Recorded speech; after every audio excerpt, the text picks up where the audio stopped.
रसिका हो नमस्कार. आपणा सर्वांना दीपावली आणि नववर्षाच्या खूप साऱ्या शुभेच्छा. दिवाळी म्हणजे आनंद, उत्साह, आपल्या धार्मिक आणि सांस्कृतिक आचारांचा, विचारांचा एक सुंदर असा संगम. अभ्यंगस्नान, रांगोळ्या, फराळ, फटाके, रोषणाई, आतषबाजी आणि भेटीगाठी यांनी बाहेरचं जग सजतं आणि वातावरण सुद्धा प्रफुल्लित होतं. तसाच हा सण आपल्या अंतर्मनालाही प्रफुल्लित करतो, आनंदी करतो. आणि आपली माणसं जेव्हा आपल्या भेटीला येतात ना, तेव्हा तो आनंद शब्दात नाही ना मांडता येत. रसिका हो, दिवाळी ही इतक्या विविध अंगांनी आणि रंगांनी आपल्या सगळ्यांच्या आयुष्याशी एकरूप झाली ना, की दिवाळी म्हणजे फक्त आनंद आणि प्रकाशाचा सण. रसिका हो, हाच आनंद आम्ही आमच्या कार्यक्रमाच्या माध्यमातूनही आपल्यापर्यंत पोहोचवण्याचा प्रयत्न करतोय. आणि म्हणूनच आजचा हा दिवाळी विशेष कार्यक्रम मराठी नाटक, मालिका आणि चित्रपटांच्या माध्यमातून आपल्या अभिनयाची विशेष छाप सोडणारी अष्टपैलू अभिनेत्री, निर्माती, लेखिका आणि कवयित्री सुद्धा. कधी रोमॅन्टिक चित्रपटांमधली ती नायिका आहे, तर कधी तडफदार पोलीस ऑफिसर, तर कधी ग्रामीण बाज असलेली जोगतीण. जोगवा, मुंबई पुणे मुंबई, 1, 2, 3 असे 3ही चित्रपट, नाच ग घुमा, अलीबाबा आणि 40शीतले चोर, 4 चौघीसारखं नाटक, प्रिय भाईसारखा सुंदर कार्यक्रम, असं बरंच काही तिच्या नावावर आहे. आणि ती म्हणजे आपल्या सगळ्यांची लाडकी अभिनेत्री मुक्ता बर्वे. आज आपल्या भेटीला आली आहे. आपण तिचं स्वागत करूया. नमस्कार मुक्ता. नमस्कार. नमस्कार. थँक्यू. तुझं एवढं कौतुक केलं माझं, बाप रे. तुझं मनापासून स्वागत आणि तुझे आभार. मीच थँक्यू म्हणेन की मला दिवाळीच्या सीझन मध्ये छान गप्पा मारायची संधी मिळते. मनापासून थँक्यू. दिवाळीच्या खूप साऱ्या शुभेच्छा. आणि आता आपण आपल्या गप्पांना सुरुवात करूया. होय होय होय होय. मुक्ता, तू मूळची पुण्याचीच, हो, जिथे तू खरंच. लहानाची मोठी झालीस. पण हो. पुणे ते मुंबई हा सगळा असा प्रवास आजपर्यंतचा तुझ्या कारकिर्दीचा सुद्धा तसाच राहिलेला आहे. हो. बरं, मग हा सगळा प्रवास कसा आहे? आम्हाला सगळा प्रवास जाणून घ्यायचा आज तुझ्याकडून. खरं सांगायचं तर आता जेवढी मी पुण्याची आहे तेवढीच मुंबईची आहे. इनफॅक्ट एखाद दुसरं वर्ष जास्तच मी आता मुंबईत राहिले. पण तरीही तुमचं शिक्षण, कॉलेज, सुरुवातीच्या उमेदीच्या म्हणजे अगदी स्वप्न बघण्याचे जे दिवस असतात, 10वी 11वीचे दिवस, ते जे पुण्यात गेल्यामुळे काही विशेष आठवणी पुण्याच्या आहेत 100%.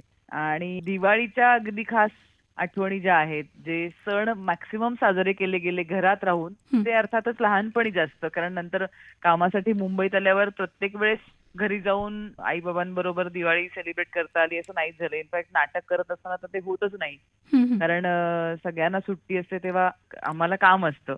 कारण नाटकाचे प्रयोग होतात, जोरदार होतात. काहीतरी दिवाळी पहाट असते, वेगळ्या ठिकाणी जायचं असतं, काय असतं. त्यामुळे माझ्या सगळ्या दिवाळीच्या निगडीत ज्या आठवणी आहेत त्या सगळ्या मात्र पुण्याच्या. आणि पुण्याच्या आधी 10वी पर्यंत मी चिंचवडला राहत होते.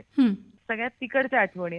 पण हा प्रवास, पुणे मुंबईचा जो कामानिमित्त झालेला प्रवास आहे, तो अत्यंत एक्साइटिंग आणि एनर्जी देणारा अर्थातच आहे माझ्यासाठी. आणि मी जेव्हा ठरवलं की करिअर करायचंय, तेव्हा तर आता वेगवेगळ्या ठिकाणी बेस झालेत. मी आता कधी कोणी साताऱ्यात शूट करतोय असं ऐकतो आपण, कधी कोणी नगरला युनिट असतं, कधी सोलापूरला असतं. पण तेव्हा 22-23 वर्षापूर्वी अशी सिच्युएशन नव्हती. तुम्हाला प्रोफेशनली काम करायचं असेल तर मुंबई हाच तुमचा बेस असला पाहिजे.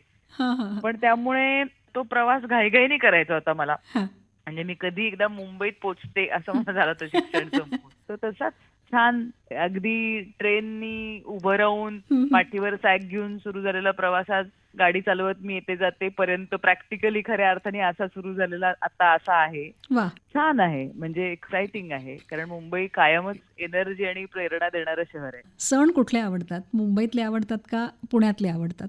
मला स्वतःला खरं सांगायचं तर कामात असताना स्वतःला फार आवडतं मला. म्हणजे मी विश्रांती पुण्यात जरी आले तरी मला 2 दिवसाच्या वर करमेन असं होतं. ती मला फार नकोशी वाटते. त्यामुळे दिवाळीचे 2 दिवस येस, काहीतरी घरी रोषणाई केली, कंदील लावला, रांगोळ्या काढतो मी आणि आई, लहानपणी किल्ले करायचो, तर ते सगळं आवडतं. पण मला काम करत असतो जेव्हा आपण, ते जास्त आवडतं. पुणे आणि मुंबईचा आपण विचार करतो आणि बोलतोय. मुंबई पुणे मुंबई जेव्हा पहिल्या सिनेमाचं चित्रीकरण झालं आणि त्या सिनेमाचं शूटिंग सुरू होतं आणि तू हृदय मर्दमला तुझं नाव सांगताना मुंबई असं सांगितलं, तेव्हा काय वाटलं होतं ग? गंमत वाटली ती.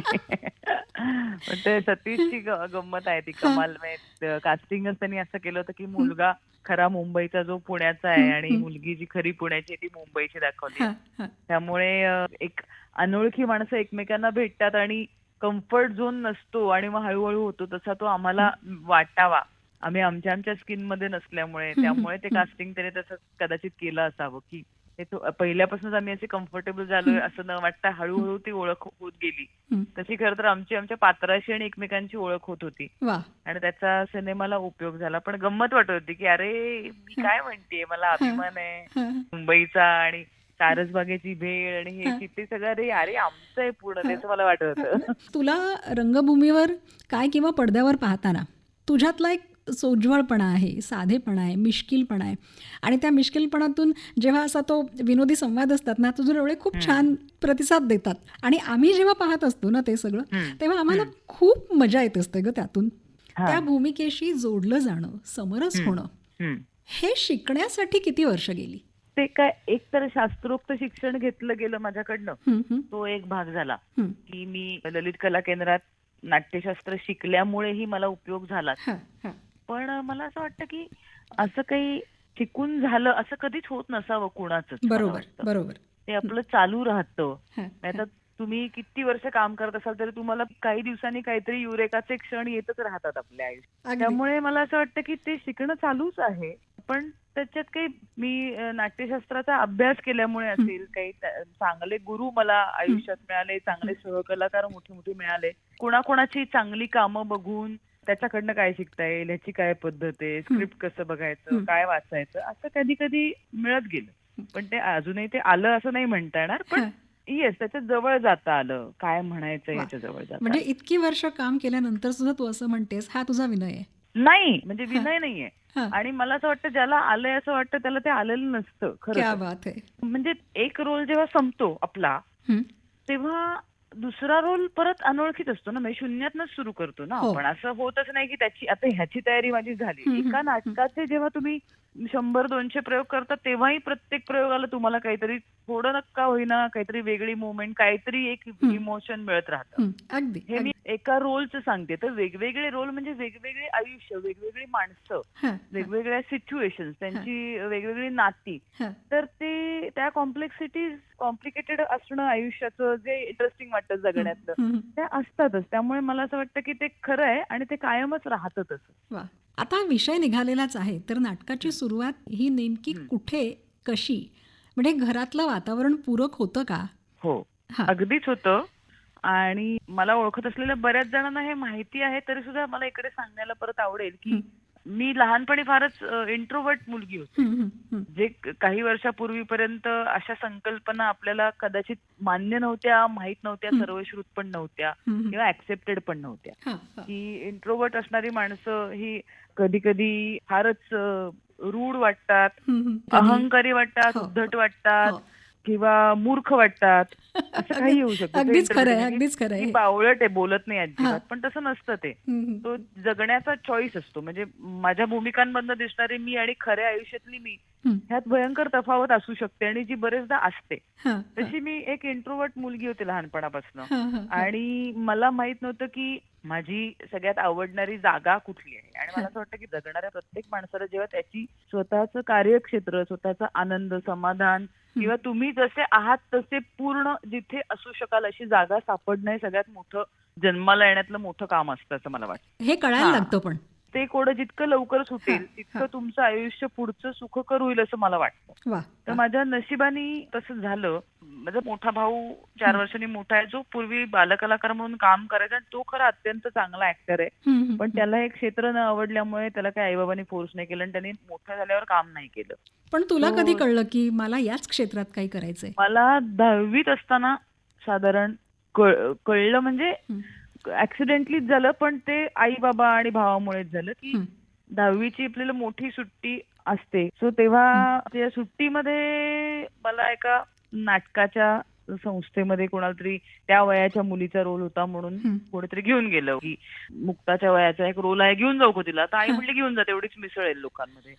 आणि मग हां. तिथे आम्ही राज्यनाट्य स्पर्धेला नाटक केलं आणि मला फारच छान वाटलं म्हणजे ते वाह! सगळं करत असताना. हां, हां. की हे मला आवडतंय. म्हणजे मला दादा, आई, बाबा आणि आजी व्यतिरिक्तच एक जग आहे जिथे मला कम्फर्टेबल वाटलं पहिल्यांदा आयुष्यात. असं काहीतरी जागा मिळाली असं मला वाटलं. आणि ते मी माझ्या पद्धतीने त्या वयात जे मूल कन्वे करू शकतो तसं कदाचित केलं. ते माझे आई बाबा अत्यंत चांगले पालक असल्यामुळे त्यांना ते समजलं आणि मग त्यांनी त्याला चांगल्या अर्थाने खतपाणी घातलं आणि ते रोप वाढवायला त्यांनी सुरुवात केली. बरं, या दरम्यान कधी कधी बालनाट्य असायची, पाहणं होत होतं का पडद्यावर म्हणा किंवा रंगमंचावर म्हणा? हो, आवर्जून बघणं व्हायचं कारण आमचे आई बाबा न्यायचे मला आणि भावाला. म्हणजे आम्ही चिंचवडला राहायचो. मुंबईतनं येणारी कमर्शियल नाटकं, प्रोफेशनल नाटकं, मोठी मोठी नाटकं मला बघितल्याचं आठवते. आम्हाला ते आवर्जून घेऊन जायचं आणि दाखवायचं. आणि एक चांगले सुजाण सुसंस्कृत नागरिक आहेत माझे आई बाबा, चांगले पालक आहेत. माझी आई स्वतः शिक्षिका आहे मराठी भाषेची. जीवापाड प्रेम मराठीवर, म्हणजे पेपरलेस टीचिंग म्हणतो ना आपण, तसं पुस्तक हातात न घेता शिकवणाऱ्या लाडक्या बाई असतात तशी ती आहे. त्यामुळे ते सगळं रेलचेल होती. माझे बाबा उत्तम वाचक होते, अजूनही वाचतात ते. आता त्याचा थोडा फॉर्म बदलला त्यामुळे. आणि आई स्वतः लेखिका पण आहे. लहान मुलांसाठी बरीच नाटकं लिहिली आहेत त्यांनी. जवळपास 25 नाटकं लहान मुलांची सामाजिक विषयावरची नाटकं. त्यामुळे घरात वातावरण होतं आणि मग ते आम्हाला घेऊन जायचे. जे आम्हाला ज्यातलं कळेल असं काही नाटक असेल त्याच्याविषयी आम्ही घरी आल्यावर गप्पा मारायचो. ते बघून मला कधी कधी असं वाटायचं, मी विनय आपटे सरांचं डॅडी आय लव्ह यू नावाचं नाटक बघितलं होतं. सोनाली पंडित, विनय आपटे सर. आणि तर मला असं वाटलं होतं की असं काहीतरी यांच्या बरोबर करायला मिळालं तर काय मजा येईल. त्यामुळे बॅकस्टेजला भेटायला गेलो होतो विनय सरांना, मला आठवते.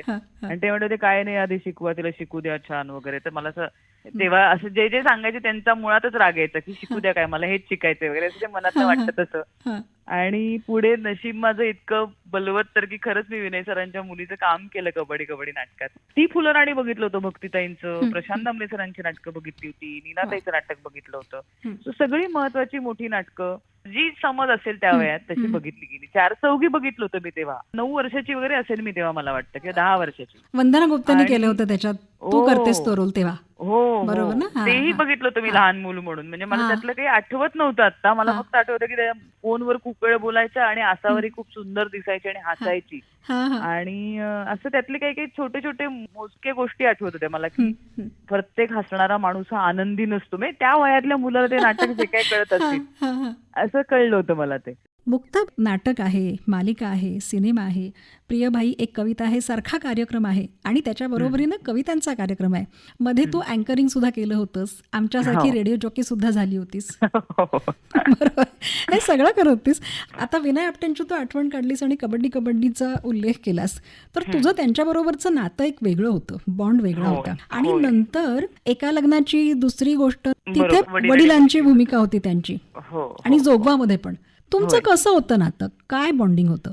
फॅन्टॅस्टिक माणूस, अत्यंत समोरच्या व्यक्तीला संपृक्त करणारा माणूस होता तो. विनय सर इतके स्वतःची ठाम मतं असलेले, हुशार, चांगली सामाजिक भान असणारी एक व्यक्ती होती. त्याच्या व्यतिरिक्त त्यांनी दूरदर्शनच्या सुवर्ण काळामध्ये तिथे डिरेक्टर म्हणून काम केलं होतं. अगदी सुरुवातीला जेव्हा टेलिव्हिजन आपल्याला माहित नव्हतं तेव्हा तुम्ही जे आता उल्लेख केलात की फक्त एकच चॅनल, तेव्हा सरांनी तिकडे दूरदर्शनसाठी काम केलं. अनेक चांगले उत्तमोत्तम कलाकार सरांच्या हाताखाली काम करून पुढे आले. त्यामुळे कामावर अत्यंत प्रेम असणारा माणूस विनय सर.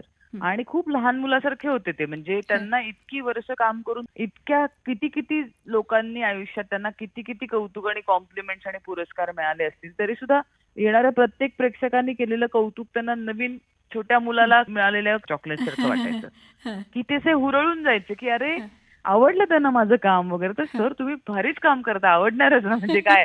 पण त्यांच्यासाठी ते असं, ती जी जगण्याची आसक्ती असते ना, आपल्या कामाविषयी वाटणारी आसक्ती, ते सगळं भाबडे पण असतं ते सरांकडे असं भरभरून होतं.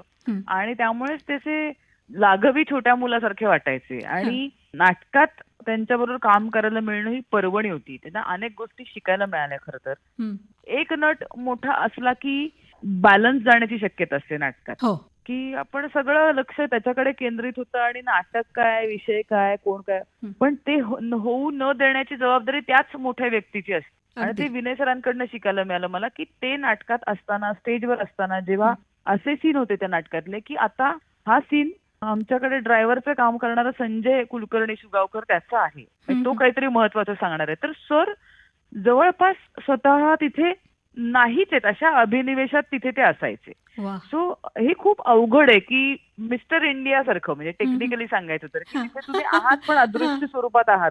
इतकं महत्वाचं अस्तित्व झाकळून टाकायचं स्वतःच, हे किती अवघड आहे टेक्निकली. खरंय. पण सर ते फार लिलया समजून उमजून आणि त्या कलेच्या प्रेमापोटी करायचे. त्यामुळे आमची कामं चांगली झाली की त्यांच्या इतका आनंद कोणालाच व्हायचा नाही. ओ हो हो, मस्त. कारण त्याचं म्हणायचं की त्याच्यामुळे नाटक रंगतं ना, म्हणजे हो. त्यांचं काम चांगलं होणार हे होतच, कारण आम्ही सगळेच आपण फॅन होतो त्यांचे. की सर असे स्टेजवर आले, त्यांची ती एक अशी स्टाईल होती, व्यापून टाकायचे का ते. खरं. तर त्यामुळे त्यांच्यासाठी अवघड टास्क अदृश्य होण्याचा होता आणि ते अत्यंत ग्रेसफुली ते करायचे. ते सीन काही झाले नाहीत, वर्क झालं नाही तर ते सांगायचे की आज काय झालं, कसं वाटलं, की ते बँटर आपण असं करूया का, आज मी असं करून बघतो, माझा कसा बसलाय तर आज मी वरच्या पट्टीत जातो, तू खाली बोल वगैरे. हे सगळं मजा आणि प्रत्येक प्रयोगासारखा व्हायचा. तर खूप गोष्टी शिकायला मिळाल्या, माणूस म्हणून तर मिळाल्याच. एक चांगला मोठा कलाकार कसा असतो हेही जवळनं बघता आलं आणि आतोनात जीव लावला सरांनी मला, आतोनात. म्हणजे खूप लाडावून ठेवलं होतं मला. आता याच्या बरोबरच आणखी एक नाव होतं, ते म्हणजे वंदना गुप्ते ताईंचं. 4 चौघी नाटक पुनरुज्जीवित केल्यानंतर आता अलीकडे त्या नाटकाचे कार्यक्रम केले तुम्ही. शेवटचा प्रयोग करताना तुम्ही सगळे असे उभे राहून इतके भावुक होत होतात. होय. तो प्रसंग सुद्धा एक वेगळा होता ग. आणि त्या नाटकातली विद्याची व्यक्तिरेखा जी आधी वंदना गुप्ते यांनी साकारली होती, आता ती साकारतानाचा अनुभव मला ऐकायचा आहेच. पण कसं आहे की एका कलाकाराने आधीच ती भूमिका करून एका वेगळ्या उंचीवर नेऊन ठेवलेली असते. तेव्हा ती भूमिका साकारताना त्यात आव्हान किती वाटतं. आणि आत्ता जेव्हा तू नाटकात काम करतेस तेव्हा कसं आहे, फक्त मुक्ता बर्वे आहे म्हणून तिला पाहायला लोक येतात. तेव्हा एक कलाकार म्हणून तुम्ही जिंकता ना, मग तेव्हा ती जबाबदारी वाटते का दडपण? नाही, आनंद वाटतो खरं सांगायचं तर. कारण ती पोझिशन येण्यासाठी फार मनापासून कष्ट घेतलेले असतात आणि ती पोझिशन मिळते तेव्हा आनंद वाटतो. आणि त्याचं जे चॅलेंज असतं ते परत परत समोर यावं असं वाटतं. कुणाला वाटणार नाही की असं प्रेक्षक आपल्याकडे कौतुकाने बघतायत आणि त्यांच्या अपेक्षा आपण पूर्ण करतोय. हा किती छान परिपूर्ण क्षण असू शकतो. तर पण पहिलं प्रश्नाचं उत्तर असं की वंदनाताईंनी इतका उंचीवर नेला होता हा रोल. आणि म्हणजे ती फुलराणीतला तो पीस जसा वेगवेगळ्या स्पर्धांमध्ये सादर होतो तसा फोनकट विविध ठिकाणी एकपात्री प्रयोगात सादर केला जातो आणि तो वंदनाताईचा म्हणून सादर केला जातो. त्यामुळे नाटक जेव्हा माझ्याकडे आलं तेव्हा एक धाकधूक होती मनात की एक 2-3 गोष्टी होत्या की एकतर 30 वर्षापूर्वीचं नाटक आहे ते आता रिलेटेबल असेल की नाही. मग त्यातल्या 4 चौघी मधला एक रोल आहे जो ऑलरेडी एका मोठ्या अभिनेत्रीने खूप गाजवलाय. तो आता पुन्हा करत असताना लोकांच्या त्याच्याविषयी अपेक्षा असतील आणि लोकांचं जाऊ दे, माझे दिग्दर्शक असणारे ज्यांनीच स्वतः ते नाटक बसवलंय त्यांच्या त्याच्याविषयीच्या अपेक्षा असतील. आणि मला हवं तसं काम करणं ही एक गोष्ट, पण मला कुणासारखं तरी करून त्या अपेक्षा पूर्ण करायच्या असतील तर तो खूप मोठा टास्क असतो. आणि लेखकाचं एक प्रेशर की त्याची वाक्य ऑलरेडी इतक्या मोठ्या अभिनेत्रीने म्हटल्यानंतर ते आता माझ्या तोंडून कशी ऐकू येतील. तर म्हणजे तुलना होईल का, हो असंच नाही, ही हे होतीच. पण या सगळ्याचा हे खूप सोपा होऊन गेला. एकतर नाटक जुनं वाटलं नाही मला वाचताना. मला स्वतःला ते बऱ्याच अंशी रिलेट करता आलं. कारण ते 30 वर्षापूर्वी काळाच्या पुढचं होतं म्हणून ते आज मला आजचं वाटू शकलं. ते मला काळाच्या मागचं नाही वाटलं. दुसरा गोष्ट म्हणजे लेखक दिग्दर्शक म्हणजे चंद्रकांत कुलकर्णी आणि दळवी सरांचं कौतुक असं की त्यांनीही आमच्या बरोबरीने हे नवीनच नाटक केल्यासारखी प्रोसेस केली. म्हणजे मी अख्ख्या तालमीत एकदाही हे ऐकलं नाही की वंदना असं करायची किंवा आसावरी अशी असायची किंवा प्रतीक्षा असं म्हणायची, असं मी एकदाही ऐकलं नाही. त्यामुळे आमच्या असं लक्षात आलं की ते नव्या उमेदीने ते करतायत आणि नव्या पॉइंट ऑफ व्ह्यूनी करतायत. कारण काय, काळ बदलल्यानंतर सामाजिक विषयातले रेफरन्सेस पण बदलतात. नाट्यांवरचं नाटक आहे ते, जरी बायका केंद्रस्थानी असल्या तरी माणसांची नाती, समाज व्यवस्था, त्यातले बदल, सामाजिक स्तर याच्याविषयीचं आहे. तर त्याच्यामुळे त्याच्याकडे बघण्याचा दृष्टिकोन 30 वर्षात जो काही बदलतो. जरी आम्ही जुनं नाटक केलं असलं तरी माणूस म्हणून आपण आज जगतोय. तर त्या सगळ्या पॉइंट ऑफ व्ह्यूनी त्यांना करायचं होतं. त्यामुळे ते दडपण पहिल्या वाचनातच गेलं की नाही, त्यांना असं काही म्हणायचं नाहीये की मला तसं नाटक बसवतंय. त्यामुळे मग तेच संपलं आणि मग उरला प्रश्न उत्सुकतेचा की आता वंदनाताईला ते कसं वाटेल. कारण तुम्ही कितीही ते म्हणजे आता नाटक ती करत नसली यालाही अनेक वर्ष झाली तरी तो तिचा रोल आहे. हं. त्यामुळे त्या अभिनेत्रीने उद्या समजा माझं नाटक दुसऱ्या कोणी केलं, फायनल ड्राफ्ट समजा प्रयोग कोणी केले, हं. तर ते बघताना मला काय वाटेल हे मला आत्ता नाही सांगता येणार. कारण त्या पात्राविषयी इतकी आत्मीयता निर्माण झालेली असते हो, तुम्हाला, हो, हो. की ते कसं रिसिव्ह करतं त्याचंही उलटे झालं, की पहिल्याच प्रयोगाला वंदना ताई आणि इतक्या मोकळेपणाने तिने मला काही गोष्टी सांगितल्या, कौतुक केलं. वाह! किंवा इव्हन एका नाट्य महोत्सवामध्ये मी एकदा तो पीस सादर केला. हं, हं. तिला जीवन गौरव मिळाला होता त्या नाट्य महोत्सवात. हां. तर तिने आवर्जून येऊन त्याचा उल्लेख केला भाषणात, की ती म्हणाली, की हा पीस जो आहे तो मी कधीच अशी नाटकाशिवाय परफॉर्म नाही करू शकायचे. हां. कारण त्याला तो फ्लो आधीचा मिळाल्याशिवाय तो तसा कॉन्सन्ट्रेशननी करणं खूप अवघड आहे. ही 20 मिनिटाचा हा फोन कट. बरोबर. पण मुक्ताने तो इतक्या ताकदीने केला, मला त्याचं कौतुक वाटतंय वगैरे वगैरे. हं. तर त्याच्यासाठी तुम्ही खरंच खूप मोठे असायला लागतात, अशी वंदना ते खरंच आहे म्हणजे. पण तिने त्या मोकळेपणाने दिलखुलास पद्धतीने ती कौतुकाची पावती देणं हेही माझ्यासाठी खूप महत्वाचं होतं. हं, हं. त्यांनी तुमचा कॉन्फिडन्स वाढू शकतो, की अरे चल म्हणजे ज्याचं हे बाळ आहे त्यालाही मी कसं वाढवते ते मान्य आहे. जेव्हा तू नाटकामध्ये काम करत असतेस तेव्हा आपले सहकलाकार असतात. त्यांची भूमिका किंवा त्यांच्याकडून फ्लो मिळणं आणि आपलं काम हे किती महत्वाचं असतं. म्हणजे तुझा रोल येईपर्यंत काय स्थिती असते तुझी? ते 3 तास खरंच खूप महत्वाचे असतात, अटीतटीचे असतात खरं सांगायचं तर. हं. तुमच्या मनात, डोक्यात आणि शरीरात सुद्धा चाललेल्या सगळ्या गोष्टी थांबवून तुम्ही त्याच क्षणाला त्या रोलला डेडिकेट करायचं असतं सगळा हां, तुमचा वेळ. हां, हां. आणि ती क्रिटिकल 3 तासांची हे असते, गंमत असते. हं, हं. म्हणजे मला स्वतःला ते 3 तास प्रचंड इंटेन्स असले तरी आवडतात. हां. की एवढं कॉन्सन्ट्रेशन मला नाही वाटत मी उरलेल्या माझ्या वेळात म्हणजे 21 तासात कधी करते. 24 तासातले 3 तास जेव्हा नाटक करते तेव्हा मी तशी असते. पण उरलेले 21 तास बऱ्यापैकी मी चिल्ड आउट आणि रिलॅक्स असते. पण हां. त्या 3 तासात तुम्ही एका वेळेस 2 आयुष्य जगत असता. हं, हं. 2 भावविश्व जगत असता. हं, हं. तुम्हाला स्टेजवरचं तुमचं घर अनेक प्रयोगानंतर हळूहळू तुम्हाला ते तुमचं ऍक्च्युअली एक घर वाटायला लागतं. ती हो. आई असते तुमची, बहिणी असतात, हां. मित्र असतात, नवरा असतो, मूल असतं. हं. तर ते सगळं एक 2 आयुष्य जगणाऱ्या माणसांची किती सिच्युएशन कशी होऊ शकते तशीच ती त्या ऍक्टरची तेव्हा झालेली असते. आणि त्यात तुमचे सहकलाकार, बॅकस्टेजचे आर्टिस्ट, प्रोडक्शनची शिस्त हे खूप खूप महत्वाचं असतं. हं. आणि ती लय सांभाळली जाईल अशा पद्धतीनेच तो प्रयोग घडवणारे सहकलाकार तुम्हाला मिळाले तरच ते होऊ शकतं. हां. आणि त्या बाबतीत मी आशीर्वाद आहे हां, आणि हां. मी लकी आहे त्या बाबतीत. आतापर्यंत केलेल्या नाटकांमध्ये मला उत्तम टीम्स आणि सहकलाकार मिळाले जे चारचौघीमध्येही मिळाले. वाह, वाह! की कोणीही नाटकाच्या वेळात नाटक सोडून वाह्यात काही गोष्टी आम्ही कधीच केल्या नाहीत. अशा उगाच वायफळ गप्पा मारत बसलेत हां, हे हां. केलं नाही. ते 3 तास सगळ्यांसाठीच तितके महत्वाचे होते. मग रोहिणीताईंचं पायाचं दुखणंही त्या क्षणी गायब व्हायचं. ओह! माझा बसलेला घसाही तिकडे आम्हाला कळायचा नाही. हां, कोणाचं हां. काय कादंबरीचं मूल शाळेतनं आलंय का हे तिला आठवायचं नाही. त्या 3 तासात फक्त आम्ही विद्या, वैजू, हं. विनी, आई असे सगळे असायचो. मुक्ता, कलाकार व्यक्तिरेखा साकारतात म्हणजे काय करतात? तर परकाया प्रवेशच असतो ना तो. हो. म्हणजे समजा एका दिवशी प्रियभाईचा एका ठिकाणी प्रयोग आहे, चार हो. चौघीचा आहे, मालिकेचं शूटिंग सुरू आहे. हो. आता हे सगळं मॅनेज करत असताना एका भूमिकेतून दुसऱ्या भूमिकेत शिरताना पटकन बाहेर पडता येतं त्या व्यक्तिरेखेतून? का कधी गोंधळ उडतो? असं झालंय कधी? गोंधळ नाही उडत.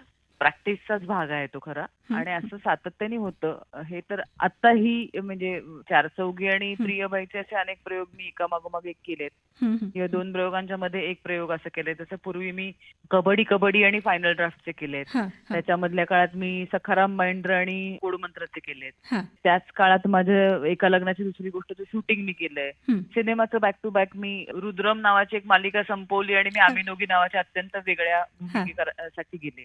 आणि ते तुम्हाला सरावानी आणि कॉन्सन्ट्रेशननी जमतं असं मला वाटतं. रंगभूमीवरची पहिली व्यक्तिरेखा कुठली होती तुझी? आणि तेव्हा विक्रा, काय ससा आणि परिराणी. वय काय होतं तेव्हा? डबल रोल होता माझा, डबल रोल. ससा पण तूच आणि परिराणी पण ससा तूच. हो, परिराणीला शाप मिळतो आणि तिचा भित्रा ससा होतो. तीशी घमंडी असते ती. अहंकारी म्हणजे असते. आईने लिहिलेलं नाटक हां, होतं. हां. माझ्यात ते सांगायचं राहिलं हां. की मी 6 वर्षाची 5 वर्षाची असताना हं. असंच की तो जो इंट्रोवर्ट स्वभाव होता त्यामुळे मित्रमैत्रिणी नव्हते फार मला. हं, हं. आणि घरीच असायचे. दादा, आई, बाबा, आजी सगळं होतं जग. तर मग त्यांनी दिवाळीच्या सुट्टीत असं सगळ्या एरियातल्या मुलांचं मिळून एक नाटक बसवलं आणि त्यात मला म्हणजे खरं तर अभिनय शिकायचं म्हणून नाही, मुलांमध्ये मिसळावं, स्टेजवर जावं, धीट व्हावं याच्यासाठी नाटक बसवलं होतं. आणि त्यानंतर जेव्हा खऱ्या अर्थानं रंगभूमीवर पाऊल ठेवलंस तेव्हा त्यानंतर जे नाटक निर्णायक होतं माझ्यासाठी, करिअर मी बदललं, ते घर तिघांचं हवं नावाचं नाटक होतं रत्नाकर मतकरी, जे मी म्हणजे 10वीत असताना जे केलं ते. आणि त्यानंतरचं पहिलं प्रोफेशनल नाटक पण माझं मतकरी काकांचंच होतं, जे आम्हाला वेगळं व्हायचंय नावाचं नाटक होतं. त्यामध्ये 4 रोल्स केले होते मी वेगवेगळे, प्रत्येक ऍक्टरला एक 4-5 रोल करायला. या दरम्यान तुझं घडलंय बिघडलंय सुरू होतं, पिंपळपान मालिका असेल, आभाळमाया असेल, टिपरेमध्ये पण तू होतीस ना? हो हो हो. आणि यात ती घडलंय बिघडलंय मध्ये तर ती सगळी टीम इतकी सुंदर होती. ते सतीश तारे, विजय कदम, रसिका जोशी, ची मजा यायची बघायला. पण याच्या आधी ना मला तुला एक विचारायचं आहे की पुण्याहून तू मुंबईत आलीस आणि मुंबईत आल्यानंतरचं मग तुझं म्हणजे मुंबईत तू आलीस कशी, राहण्याची व्यवस्था कशी होती? मध्यंतरी ना तू एक व्हिडिओ टाकला होतास की मुंबईतल्या ट्रेनमधून तू प्रवास करतेस. मला वाटतं ती क्लिप होती तुझी ती. तर तुला त्या सगळ्या गोष्टी आठवल्या का ग तेव्हाच्या, हा प्रवास करताना? हो, अगदीच. पुण्याच्या आणि मुंबईच्या कल्चर मधला मुख्य फरक म्हणजे पुण्यामध्ये 2 व्हीलर्स असतात आणि मुंबईत तुम्हाला ट्रेनला पर्याय नाहीये. तर ट्रेन, ईस्ट वेस्ट हे सगळं खूप नवीन होतं माझ्यासाठी. किंवा म्हणजे बँड्राच्या पुढे रिक्षा जात नाही वगैरे काही कल्पनाच नव्हती. हे सगळं खूप अवघड होतं माझ्यासाठी. आणि हॉस्टेलला राहिले मी आल्या. माझी मैत्रीण मधुगंधा कुलकर्णी, जी आता नाचगगुमाची लेखिका आणि निर्माती आहे, सो तिच्यामुळे मला हॉस्टेलमध्ये ऍडमिशन मिळाली तिच्या ओळखीने. सुरुवातीला मी हॉस्टेलमध्ये राहिले, मग मला नाटक मिळालं होतं खरं, म्हणून मी मुंबईत आले पहिल्यांदा. त्यामुळे पहिल्यांदा काम मिळालं, मग मी मुंबईत आले. हे एक माझ्या नशिबाचा भाग म्हणायचा. आणि मग ते सुरू झालं, पण शहर कळायला बराच वेळ लागला. पण मुंबई तशी सोपी पण आहे, म्हणजे तशी ती तुम्हाला पटकन आपलंसं करते, ती घेते सामावून. सामावून घेते, पायात पाय घालत नाही, फार उचकपणा करत नाही कोणी. तेही मला आवडतं मुंबईचं, की मदतीला सगळे एका हाकेला धावतात, पण अदरवाईज तुमचं काय चाललंय, यांचं काय चाललंय, असं कोणाचं फार काही म्हणणं नसतं सगळ्यांशी. ते मला फार आवडतो स्वभाव या शहराचा. मला असं नेहमी वाटतं की ज्या शहराला समुद्र असतो ना, त्याचा स्वभाव पण तसा अथांग असतो, तसं मुंबई अथांग आहे. तर त्यामुळे त्याच्यामध्ये पटकन मी मिसळले. आणि मग हळूहळू त्या मुंबईने आपलंसं केल्यावर, मुंबईत फिरणं सोपं झाल्यावर तो प्रवास हळूहळू ओळखीचा झाला आणि मग कामही मिळत. पहिल्या नाटकानंतर लगेचच घडलंय बिघडलंय पण मिळालं. श्रीरंग गोडबोले जे आहेत त्यांनी ते नाटक आणि टेलिव्हिजनचा मधला काहीतरी प्रकार होता, तो 3 कॅमेरा सेटअप असायचा. त्यामुळे आम्ही नाटकासारखे परफॉर्म करायचो. पण तिथे जी एक मगाशी तुम्ही नावं घेतली त्यामध्ये अजूनही आनंद इंगळे, अतुल परचुरे, जितेंद्र जोशी, संदीप पाठक, तर ही सगळी मंडळी असल्यामुळे प्रत्यक्ष वेगवेगळी स्कूल्स, प्रत्यक्ष उत्तम नटांची कामं त्यांच्याबरोबर करायला मिळणं, चांगले लेखक, चांगले दिग्दर्शक, ऋषिकेश, अतुल, आनंद किंवा रसिका, आतिशा, विजय कदम सर, सतीश तारे हे आणि श्रीरंग गोडबोले स्वतः, विनोद लवेकर, या सगळ्यांमुळे ते खूप, वैभव मांगले, सिद्धार्थ जाधव, म्हणजे कोण नाही म्हणजे. आणि त्यामुळे आम्हाला खूप काहीतरी सतत चुकायला मिळालं, शिकायला मिळालं. खऱ्या अर्थाने पहिली ओळख पण मिळाली.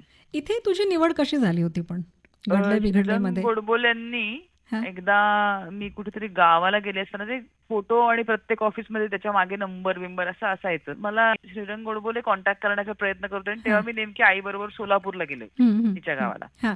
तर मला फोन आला वडिलांचा की तुला असं ते फोन करायचा प्रयत्न करतायत, हा नंबर दिलाय. आणि मग मी त्यांना फोन केला, म्हणलं नमस्कार सर, मी मुक्ता बर्वे बोलतेय. हा मुक्ता बर्वे, मी आपण असं एक टेलिव्हिजन शो करतोय, काय कशी आहेस? म्हटलं मी आहे, मुंबईत राहते मी वगैरे, काय काय येतं तुला? तर मी म्हणलं मला सगळं येतं सर. म्हणले गाता येतं का? म्हणलं हो. असं म्हणून मी अत्यंत एक बेसूर गाणं गाऊन दाखवलं फोनवर सगळं. म्हणजे पुण्यातनं सोलापूर असा हा फोन कॉल चाललेला होता. त्या बेसूर गाण्याच्या ऑडिशनवर माझं सिलेक्शन झालं. क्या बात आहे. छान तुला छान येतंय गाता. मी म्हटलं आता हे गाणं गायल्यावर काय होत नाही आपलं कास्टिंग, पण तेव्हा इतकी खुमखुमी कामायची आणि काही येत नाही असं काही नाहीच आहे आपल्याला, असं वाटायचं. वय पण तसं होतं की आपल्याला सगळं येतंय. तर त्याच्यावर त्यांनी हे रंगाचं कौतुक की त्या माझ्या गायन कौशल्यावर त्यांनी माझं कास्टिंग केलं आणि मला मिळालं ते काम. आणि मग पुढे अर्थातच त्या शाळेमध्ये खूप भयंकर शिकायला मिळालं चांगल्या अर्थाने. आणि पुढे पुढे मग मी रंगाकडेच एवढी कामं केली, होय. म्हणजे घडले बिघडले केलं, पिंपळपान केलं, मग एका लग्नाची दुसरी गोष्ट केलं, हो, काही हो. इव्हेंट्स केले. त्यामध्ये प्रचंड शिकायला मिळालं त्यांच्याकडनं. मुक्ता, आत्ता तू नाचगंगोमाचा उल्लेख केलास आणि मधुगंधा कुलकर्णी हिचा सुद्धा उल्लेख केलास, हो जी तुझी मैत्रीण आहे आणि तिच्या सांगण्यावरून तू इथे मुंबईत आलीस. हो हो. तिच्यासोबत काम करण्यासाठी मधली 20 वर्ष जावी लागली. हम्म. कसं काय? काय आहे की आमचं असं मैत्रीचं कन्व्हर्जन कामात व्हावं अशी कधीच त्याला आमच्या मनात असं काही नव्हतंच, म्हणजे कारण हा. आम्ही आमच्या म्हणजे ती लिखाणामध्ये, मी माझ्या कामामध्ये एवढी गुरफटले होते हम्म. आणि मैत्रिणी म्हणून आम्ही सातत्याने एकत्र होतो. आणि अर्थातच परेशची तिचं लग्न झाल्यावर ह्याचंही कौतुक होतं की अरे परेश इतका सॉलिड डिरेक्टर, त्याच्याबरोबर तिचं लग्न झालंय. हा, सो हा. एक उत्तम रायटर आणि एक उत्तम दिग्दर्शक आणि ती अभिनेत्री पण आहे अर्थात, होय. हे दोघं एकत्र येतात. त्याचं कौतुक होतं भयंकर की आपली मैत्रीण, तिचा नवरा, तो आपला हा. मित्र आहे. हा. छान होतं. हा. पण हा समहाऊ आम्ही इतक्या असलो की मध्ये इतक्या वर्षांनी आपण पहिल्यांदा एकत्र काम करतोय, पण असं आपल्याला कधीच असं मनात नाही येऊन गेलं की का नाही, हा. म्हणजे असं काही नव्हतं. म्हणजे माझ्या प्रत्येक महत्वाच्या टप्प्यात ती माझ्या बरोबर आहे. मी माझं पहिलं मुंबईतलं घर घेतलं ते मधुमुळे घेतलं. हा. मी हॉस्टेलमध्ये राहायला ते मधुमुळे राहिलं. म्हणजे मुंबईत येण्याचं कारण हा. म्हणजे ती अत्यंत प्रॅक्टिकल आणि शिस्तप्रिय मुलगी. हा. आणि माझ्या आईची आणि तिची खास घट्ट मैत्री, कारण आई सोलापूरची, ती पंढरपूरची, त्यामुळे त्या वा. एका भागातल्या आहेत, ते दोघी आहेत, सेम आहेत. वा. तर त्यामुळे जरी आम्ही 3 वर्षांनी फोन केला तरी अर्ध्या रात्री मी फोन करून तिला उठवू शकते आणि तिला सांगू शकते की मला आता असं असं वाटतंय. कदाचित असं असेल मध्ये की योग्य प्रोजेक्टची वाट बघितली असेल आपण एका नाटकासाठी करत होतो, पण तेव्हा मी प्रचंड बिझी होते, ओहो. मग ते नाही झालं. मग तिच्या पहिल्या सिनेमाच्या वेळेस झालं पण ते नाही झालं. पण यावेळेस असं झालं की नाही, ह्यात सगळ्या तारखा ऍडजस्ट करून करायचंच मध्ये काही झालं तरी, आणि आम्ही काम एकत्र करू, तो एक बाय प्रॉडक्ट झालं आमच्या मैत्रीचं. पण खरा मुद्दा आहे मैत्रीचाच, जी डोळे दाखवून केलीये आणि ती तशीच राहील, त्याच्यात काही फरक नाही पडणार. नाचगंगोमाविषयी काय सांगशील? तुझी राणीची भूमिका आहे त्याच्यामध्ये, नम्रता आहे आशा मोलकरणीच्या भूमिकेत. एक अत्यंत मजेशीर प्रवास नाचगंगोमाचा. आणि परेश हरिश्चंद्राची फॅक्टरी सिनेमा बघून मी वेडी झाले होते. त्याच्या आधी बोंबिलवाडी, एलिझाबेथ एकादशी, लग्न कळलं, नाटकं त्याची. तर ह्याच्यामुळे मुळातच त्याची मी फॅन होते. त्यामुळे परेशला असं वाटतंय की त्याच्या सिनेमात मी काम करावे यानेच मी आधी हुरळले होते. त्यामुळे की हा चला परेश बरोबर काम करायला मिळतंय, जो आपल्यातली काहीतरी एक वेगळी डायमेन्शन बाहेर काढेल. ती एक उत्सुकता असते ना नटाला, की दिग्दर्शकाने आपल्याला का तो आपल्यातलं काय बघतोय नेमकं. एक इमोशनल बाजू जी मधूची मी सांगितली की मधू स्वप्नील निर्माते होते, शर्मिष्ठा अत्यंत जवळचे मित्र आहेत, ते निर्माते असलेला सिनेमा करायला मिळतो, ह्याचा एक इमोशनल हे होता. आणि तिसरं म्हणजे नम्रता, जी मला प्रचंड प्रचंड आवडते मुलगी, ती ऍक्ट्रेस म्हणून वेळोवेळी तिला काय हे तुझं आवडलं, ते मला आवडलं. तर 2 मुलींचा सिनेमा आणि त्यात दुसरी नम्रता, म्हणजे मला असं वाटलं की अरे आता आणखीन काय पाहिजे, म्हणजे छप्पर फाड के मिल गया अभी. त्यामुळे फारच मजा आली आणि प्रोसेसही अत्यंत आल्हाददायक होती, रिफ्रेशिंग होती. मी 4 चौघी सुरू असताना नाचगंगोमा केलं. नाटक आणि सिनेमा ही दोन्ही वेगळी माध्यमं आहेत. नाटकातून सिनेमात असा तुझा प्रवास झालाय ना. नाटकातून सिनेमात गेल्यानंतर काही अवघडले पण होतं का? टेक्निकली इतक्या वेगळ्या गोष्टी आहेत ना या तिन्ही खरं तर. नाटक, सिनेमा आणि टेलिव्हिजन ही खूप वेगळा भाग आहे. म्हणजे सिनेमा आणि टेलिव्हिजनला दोन्हीला कॅमेरा आणि टेक्निकल गोष्टी जास्त, तंत्र वेगळे आहे, बरोबर, तरी तंत्र वेगळे. त्यामुळे सिनेमा, माझा पहिला सिनेमा चकवा, जतीन वागळे दिग्दर्शक, अतुल कुलकर्णी आणि दीपा. आधी कळत नव्हतं मला की कॅमेरा कसा फेस करायचा, काय केलं की काय दिसतंय याचा काही अंदाज नव्हता. त्यामुळे आमचा सिनेमॅटोग्राफर होता देसाई म्हणून, तर त्यांनी मला असं सांगितलं, तुला एकच सांगतो फक्त की तू जे आता करते आहेस त्याच्या 40 पट ते दिसतं स्क्रीनवर. त्यामुळे तुला जेव्हा डोळ्याची हालचाल करतेस तू, तेव्हा स्क्रीनवर जर तुझे डोळे असले नुसते क्लोज मध्ये, स्क्रीनच्या या टोकापासून त्या टोकापर्यंत डोळे दिसणार आहेत आणि ते इकडनं तिकडे हलताना अशी एवढी मोठी मुवमेंट दिसणार आहे अख्खी. ते डोक्यात ठेव की किती मोठं दिसू शकतं हे चित्र, आणि तसं काम कर. त्यांनी सांगितलेलं मला एकदम चित्र म्हणून उभं राहिलं की अरे खूप मोठं दिसतं हे, नाजूक नाजूक छोट्या छोट्या गोष्टी. त्याच्यामुळेच मग त्याचे मेकअप आणि याचे बारकावे वेगळे असतात, म्हणजे छोट्या छोट्या गोष्टी मायन्यूटली बघितल्या जातात. आमचा जो शिरीष देसाई म्हणून जो सिनेमॅटोग्राफर, फार प्रेमाने त्यांनी मला समजून दिलं. त्यांनी पहिला शॉट बघितला आणि त्याच्या लक्षात आलं की या मुलीला बहुतेक ते कळत नाहीये की काय होतंय, म्हणजे कारण मी स्टेजच्या दृष्टीने त्या हालचाली करत होते. हा हा आणि त्यांनी असं माझं इंट्रोडक्शनचं शॉट, अगदी पावलाचा शॉट, मग वर जातं, मग चेहऱ्याची पापणी दिसते वगैरे, असं काय काय होतं. मला काही ते मी आपली मान पटपट हलवते, इकडे हालचाल करते, हात वर केला, पाय खाली केला वगैरे हा सगळं. तेव्हा त्यांनी मला बाजूला नेऊन हे गोष्ट सांगितली की मग अशी गंमत यायची आणि असं शिकवतो म्हणून नाही, हा हा बघ गंमत. आणि मग त्यांनी शॉट दाखवला मला. हा माझ्या लक्षात आलं की अच्छा काहीतरी सांगतोय मला, ते आता ओ, पटकन ग्रास्प होत नाही पण मला हा कळतंय हा त्याला काय म्हणायचंय. आणि मग ते हळूहळू चुकत हा शिकत थोडा थोडा अंदाज त्याचा, तरी चुकतो तो अंदाज बरेचदा. कधी कधी खूपच म्हणजे अंडर प्ले पण हा केला हा जातो की हा काही त्याचा इम्पॅक्टच येत नाही, अशी पण ऍक्टिंग केली जाते हा बरेचदा. पण अजूनही ते होतं असं. हो हो, हा चुका काय, चुका भरपूर होतात हा त्याचं काय. हा हा त्यामुळे मग दिग्दर्शक समोर चांगला असेल तर हं, त्याचा उपयोग होतो की तो सांगू शकतो आपल्याला. हा. पण भूमिका निवडताना तू नेमकं काय पाहतेस? मला गोष्ट आवडली तर मी करते युजली. हं, त्यातला रोल लेंथ वाईज कमी असला तरी मला फार आक्षेप नसतो, हं, हं. पण सिग्निफिकंट असला पाहिजे. ती भूमिका त्या चित्रपटात, नाटकात जर नसेल तर त्या नाटकाचं गोष्ट पुढे नाही जाऊ शकणार. इतका सिग्निफिकंट तो असेल तर मला करायला आवडतो. म्हणजे त्यात काहीतरी पोटेन्शियल असतं. हं, हं, हं, अदरवाईज असंही असतं बरेचदा की तुम्ही पूर्ण वेळ सिनेमात दिसणार आहात, पण त्यात काही हं. सिग्निफिकन्स नसेल तर काही उपयोग होत नाही. बरोबर. त्यामुळे मला गोष्ट हा पहिला मुद्दा, गोष्ट आवडली आणि त्यातला रोल मला विचारलेला सिग्निफिकंट हां. वाटला तर मी करते. आपण चित्रपटांचा जेव्हा विचार करतो तुझ्या, तर त्यात अतिशय महत्त्वाचे असे काही सिनेमे आहेत. जोगवा असेल, हं, हृदयांतर असेल, हं, स्माईल प्लीज असेल. ज्या हं, सिनेमाने तुला सगळ्यात पहिल्यांदा एक खूप चांगली अशी ओळख मिळवून दिली, तो म्हणजे हं. जोगवा. हो, जोगवातली सुली जोगतीण. हो. या सिनेमासाठी तयारी कशी केली होतीस? अभ्यास कसा केला होतास? ते राजीव पाटील पाटील. आमचे दिग्दर्शक जे होते हां. त्यांनी, आणि संजय कृष्णाजी पाटील जे हं, लेखक हं, हं, आहेत, हं, त्यांनी काही पुस्तकं सांगितली म्हणजे चौंक. तर त्याचे रेफरन्स होते, काही डॉक्युमेंटरीज दिल्या होत्या, हं. काही लेख दिले ते वाचायला. हे सगळं होतच. ते कल्चरली काय आहे नक्की याच्याविषयी बोलणं झालं होतं, मीटिंग झाल्या होत्या, हां. टेस्ट, हे सगळं झालं होतं. हं, मग ती एक बेसिक कशी दिसेल कशी असेलची तयारी तिकडे झाली होती. हं, पण शूट आम्ही ऍक्च्युली तिकडे कर्नाटक महाराष्ट्र बॉर्डरवर केलं. हं, हं, सौंदत्ती वगैरे त्या भागात केलं बरंच शूट. हं. तर तिकडे खऱ्या जोगते जोगतिणींची पण आमची उठबस ओळख करून दिली होती. हां. आणि आमच्या बरोबर काही जण होते पूर्ण वेळ सिनेमाच्या ओ. तिथे. आणि जोगत्यांसाठी काम करणारे काही सामाजिक कार्यकर्ते पण होते. हं, हं, हं, त्यामुळे त्यांच्याशी बोलूनही बऱ्याच गाठी सुटल्या, असं ते झालं. हं, म्हणजे स्क्रिप्टच्या व्यतिरिक्त जे भावविश्व, जे जीवन, जे काय होतं, हं, हं. त्या सगळ्या इंटरॅक्शन मधून पण बरंच उलगडलं गेलं. आणखी एक सिनेमा आपण डबल सीट विषयी पण म्हणता येईल. मंजिरी हो, नाईकची भूमिका आहे. मग विमा हो, एजंट आहे. खाण्याचे काही पदार्थ, त्यांचे पॅकेजेस पण ते विकत असते.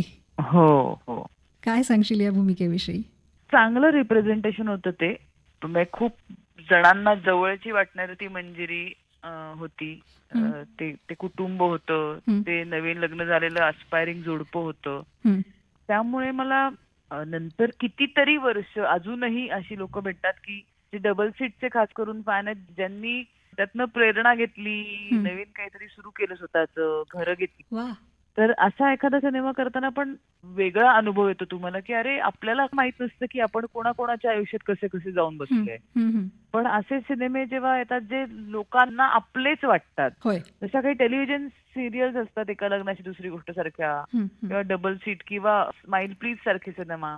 मुंबई पुणे मुंबई तर आहेच, जो लोक त्याच्या पॅरलल जगतायत, म्हणजे त्याच्यासारखंच आमचा संसार सुरू आहे असं बरेचदा सांगतात. हां, हां. पण जे म्हणजे अनयुज्युअल नाहीये फार दिसायला चित्र म्हणून, गोष्ट म्हणून, हं. ते कदाचित जास्त अपीलही होतात, कारण लोकांच्या रोजच्या जगण्याचा भाग असतो अशी पात्र. पॉझिटिव्ह त्यातनं काहीतरी शक्ती मिळते त्यांना, काहीतरी हं. निर्णय घ्यायची क्षमता येते, हां, कोणीतरी पाठीशी आहे असं वाटतं. हां, हां. तर ते अत्यंत छान. क्षितिज आणि समीरने फार सुंदर ती गोष्ट डेव्हलप केली होती. समीरने अत्यंत उत्तम दिग्दर्शन केलं होतं. छान होता अनुभव. आणि अंकुश बरोबर पण मी पहिल्यांदा काम करत होते. इतका हं, हं. चांगला को ऍक्टर आहे, इतका हां. छान ते कपल म्हणून आम्ही इतके छान वाटलो त्या सिनेमामध्ये. राहिलं कायम ते पण माझ्या बरोबर पात्र.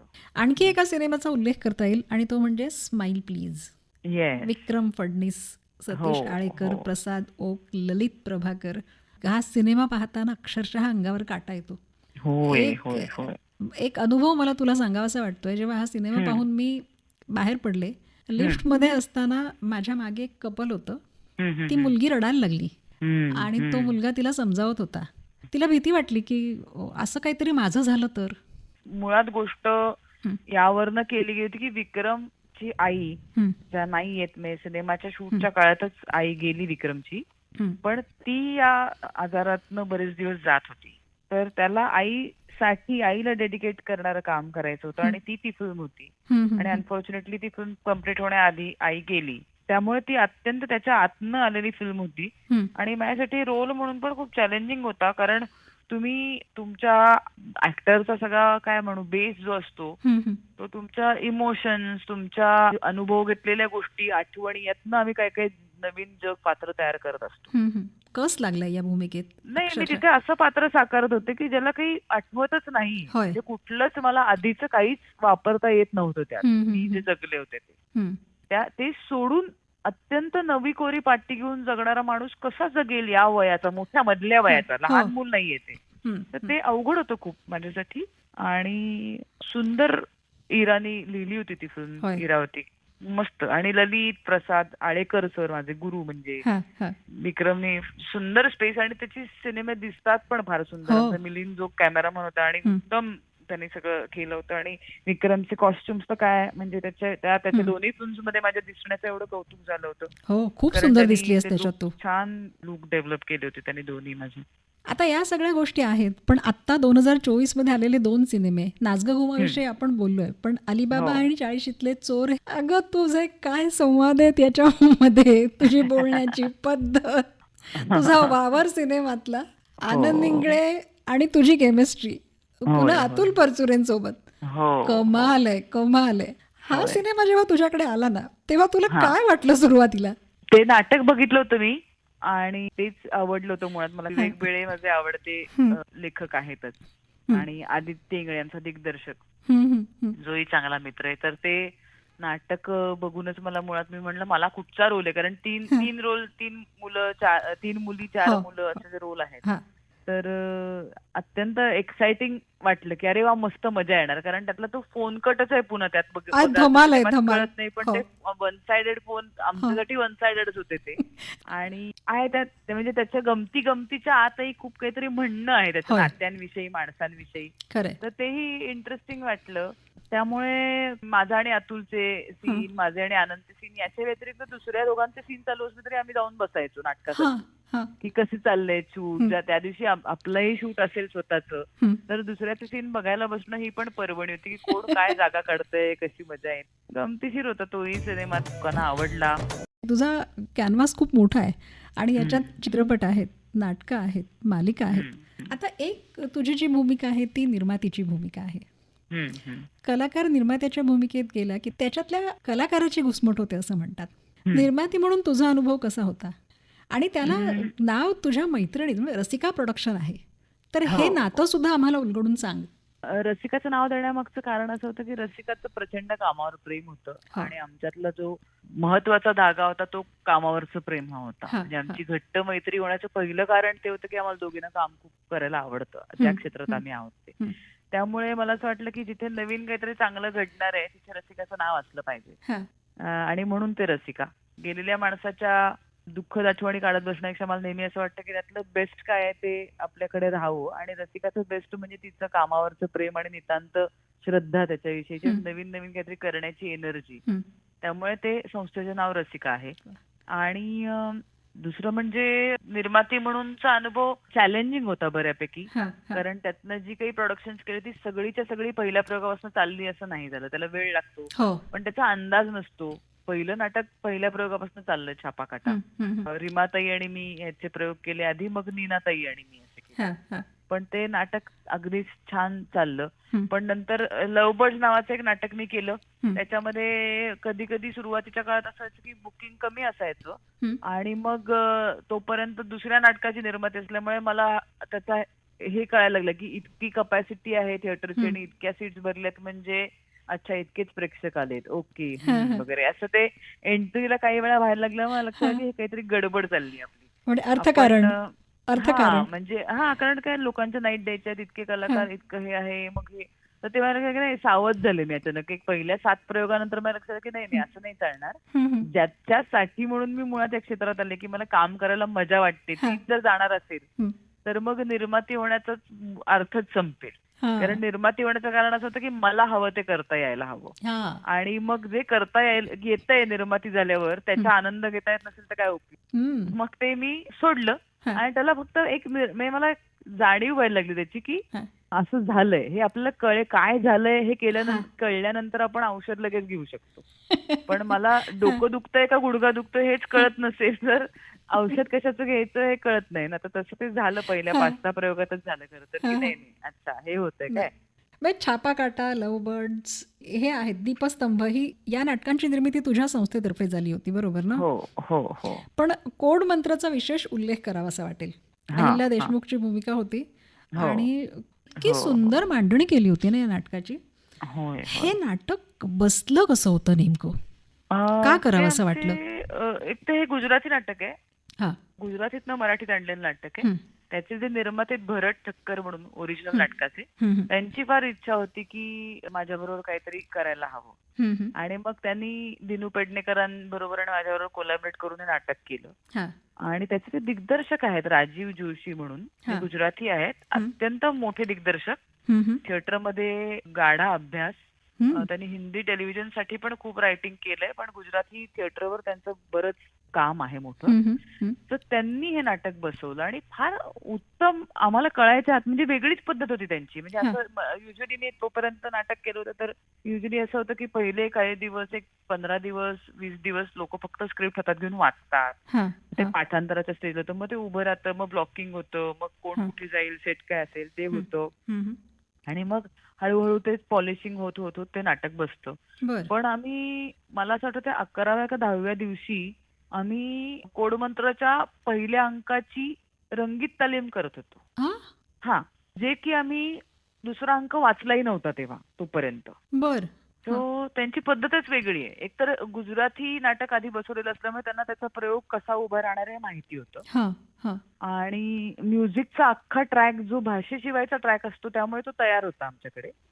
त्यामुळे म्युझिकवर बसवायचे सगळे पीस त्यांनी बसवलेले होते आणि कपडे फक्त आमच्याकडे नव्हते, ते आम्ही आमचे आणले होते घरचे बदलायचे. इथे चेंज असणार आहे एवढंच माहिती होतं. त्यामुळे आम्ही 11व्या दिवशी त्याची रंगीत तालीम केली आणि 12व्या दिवशी आम्ही दुसऱ्या अंकाचा पहिला सीन वाचायला घेतला. अत्यंत वेगळी पद्धत. सुरुवातीला थोडं अनोळखी असल्यामुळे थोडस अनइझी झालं पहिलं 1-2 दिवस, पण नंतर लक्षात आलं की नाही वेगळं आहे, वेगळे अप्रोचच वेगळं आहे आणि मिलिटरीच्या शिस्तीत झालं नाटक अक्षरशः. पण एखाद दिवस जर उशीर झाला तर ते न ओरडता असं काही बोलायचे की दुसऱ्या दिवशीपासून काय भिशात की तुम्ही उशिरा याल.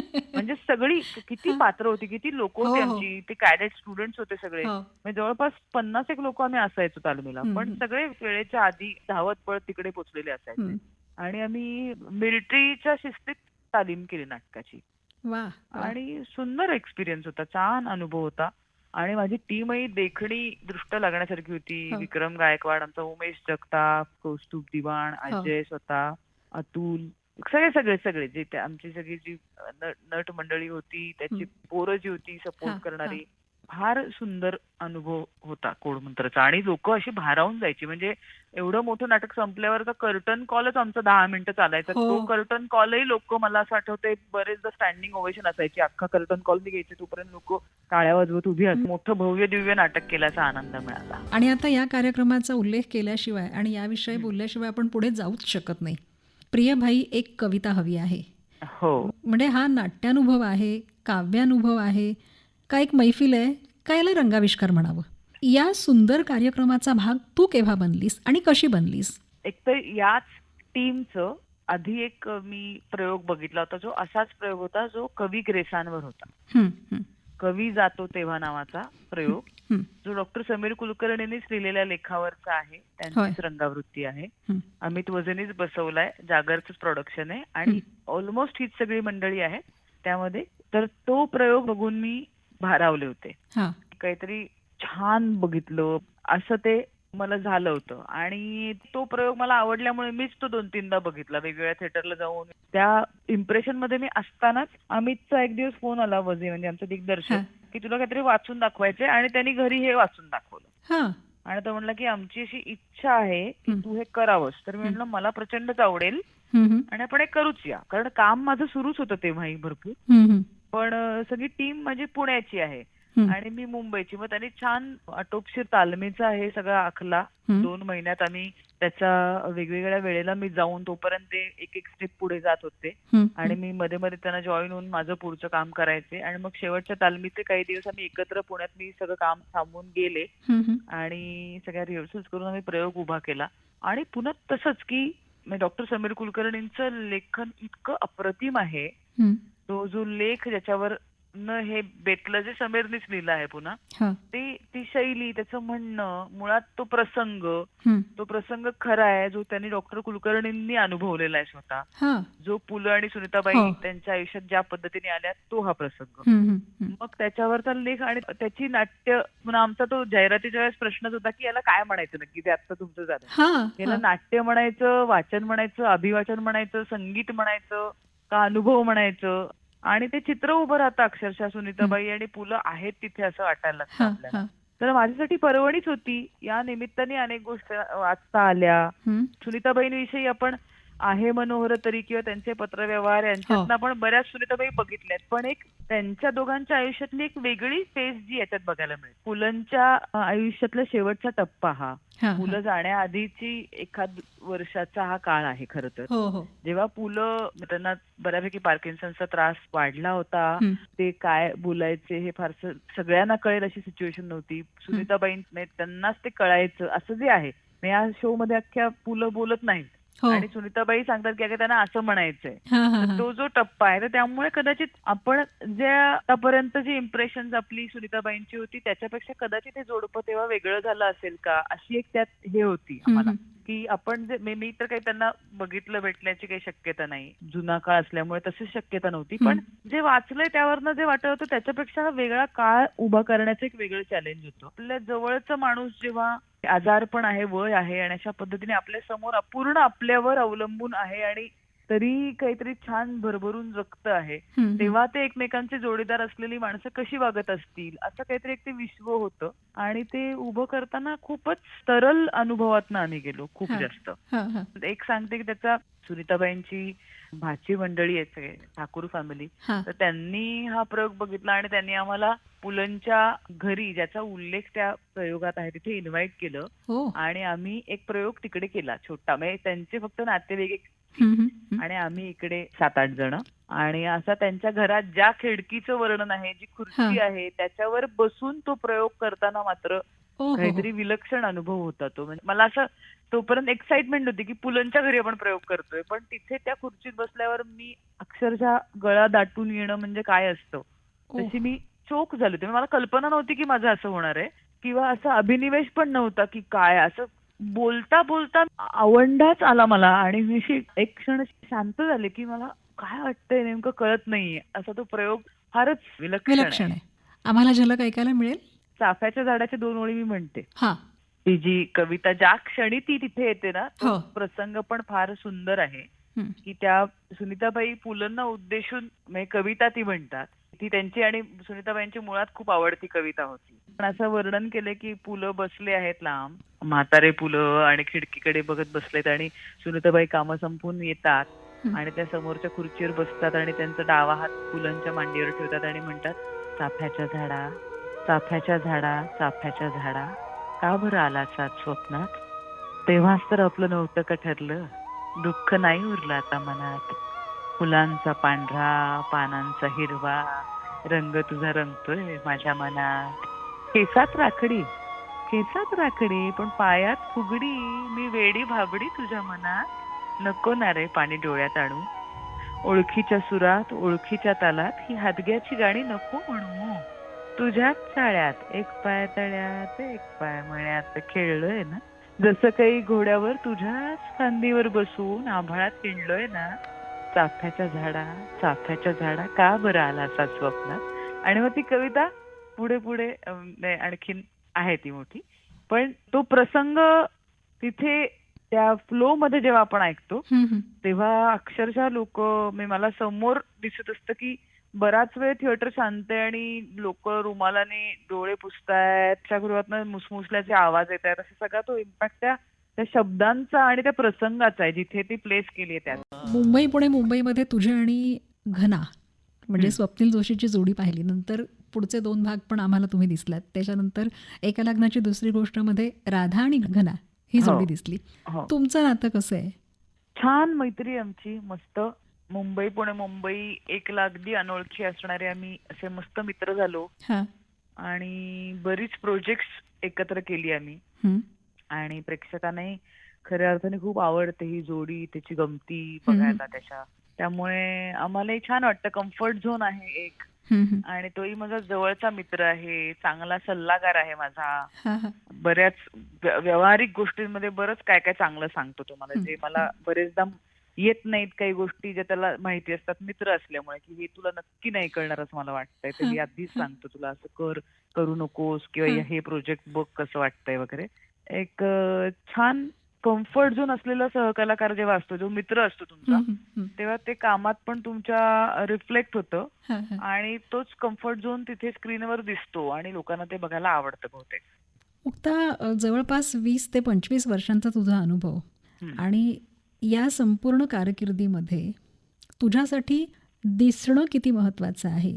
इतक्या सगळ्या वर्षात हं, मुक्ताला एकूणच तुझ्या सगळ्या भूमिकांमधून नेमकं हं. काय मिळालं? काय सांगशील तू?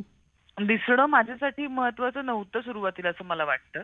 पण ज्या क्षेत्रात मी काम करते हं, त्याचा अवेअरनेस थोडासा कमी असल्यामुळे ते होतं. हं, हं, म्हणजे माणूस सुंदर दिसला पाहिजे अशी काही अट नसते, नेटका दिसलाच पाहिजे. हं, हं, हं, जे माझ्या व्यक्तिमत्वातली एक अस्ताव्यस्तता आहे ती बरेचदा माझ्या दिसण्यात यायची. हं, पण हं, नंतर माझ्या तेही लक्षात आलं की नाही, थोडं नेटकं असायला काही हरकत नाही, हं, सतत आगळं-पगळं असण्याची गरज नाही. हं, आणि मग नंतर खरं सांगायचं तर तुमचं काम आणि प्रेझेन्स जो म्हणतात, जे हं. दिसण्याच्या पलीकडचा असतो, हो. तो जेव्हा लोकांना आवडायला लागतो त्यानंतर तुम्ही कसे दिसताय इतकं गौण होऊन जातं, हां. की तुम्ही आलात की ते लोकांना त्यांच्या मनातली त्यांची आवडती व्यक्ती आलेली असते स्टेजवर, स्क्रीनवर. हं, त्यांच्या मनात एक इमेज असते आणि त्या इमेज मधली ती मुक्ता त्यांच्या समोर दिसत असते.